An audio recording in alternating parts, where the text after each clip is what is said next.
I've been in farming my whole life with on the family farm in Baynesfield, and then recently moved down to the Umkomaas Valley.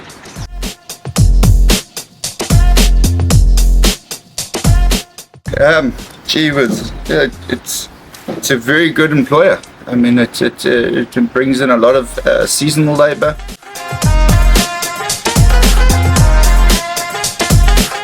Every day.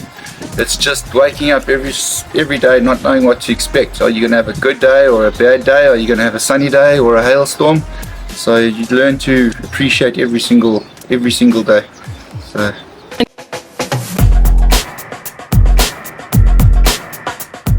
I think it would be a baked potato, hey?